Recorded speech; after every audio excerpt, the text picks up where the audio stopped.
বিহু গৱেষণাৰে ৰাষ্ট্ৰীয় বঁটা জিনিলে গোলাঘাটৰ এগৰাকী ব্যক্তিয়ে। গোলাঘাটৰ দিনেশ্বৰ বৰাই লাভ কৰিলে নেপকাছৰ সফল বিহু গৱেষকৰ বঁটা।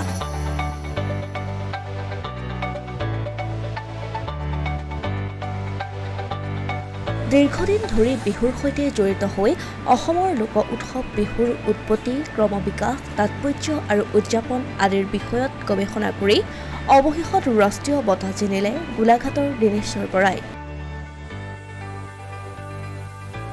গুৱাহাটীৰ জ্যোতিচিত্ৰবনত অনুষ্ঠিত 18 সংখ্যক নেপকাছৰ বঁটা প্ৰদান অনুষ্ঠানত ৰাষ্ট্ৰীয় বঁটা গ্ৰহণ কৰিলে গোলাঘাটৰ দিনেশ্বৰ বৰাই। মই ৰাষ্ট্ৰীয় বঁটা পাবলৈ 2025 চনত মোৰ নেপকাছ ছ'চাইটিয়ে তেওঁলোকৰ পাবলৈ সক্ষম হ'লো বুলি তেওঁলোকে মোক বিবেচনা কৰিলে আৰু সেয়েহে সেই বঁটাটি ল'বলৈ মোক গুৱাহাটী জ্যোতি চিত্ৰ ভৱনলৈ তেখেতসকলে নিমন্ত্ৰণ কৰিলে আৰু মই সেই অনুপাতে গৈ মই বিহুৰ গৱেষক হিচাপে এই বঁটাটি লাভ কৰে।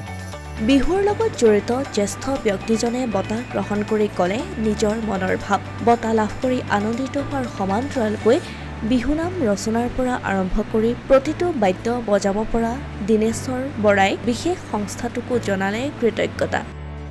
বঁটাটো লাভ পাই সঁচাকৈ মই আনন্দিত হৈছোঁ, যিহেতু মই এই বঁটাটো লাভ কৰিবলৈ গৈ জ্যোতি চিত্ৰ ভৱনত বহুত ভাবিব নোৱাৰা মই সাংস্কৃতিকবান মানুহক লগ পালোঁ আৰু সঁচাকৈ এই নেপকাছ ছ'চাইটিক মই ধন্যবাদ দিবই লাগিব। তেখেতসকলে মোক প্ৰায় যিটো ভাবিছোঁ 2021 চনৰ পৰাই তেখেতসকলে মোৰ বিভিন্ন ডাটা কালেক্ট কৰি এইবাৰ 2025 চনত মোৰ শ্ৰেষ্ঠ বিহু গৱেষক হিচাপে তেখেতসকলে মনোনীত কৰিলে আৰু এই চেগতে মই সেই নেপকাছ ছ'চাইটিৰ সকলো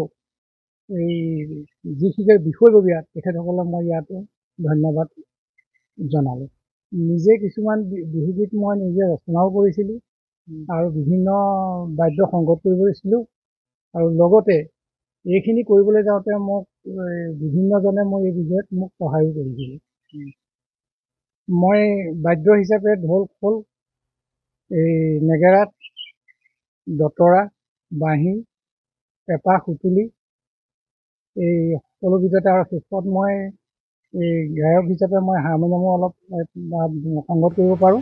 উল্লেখ্য যে গ্ৰামাঞ্চলৰ পৰা ৰাষ্ট্ৰীয় পৰ্যায়ত বঁটা লাভ কৰা দিনেশ্বৰ বৰাক লৈ উৎফুল্লিত অঞ্চলবাসী।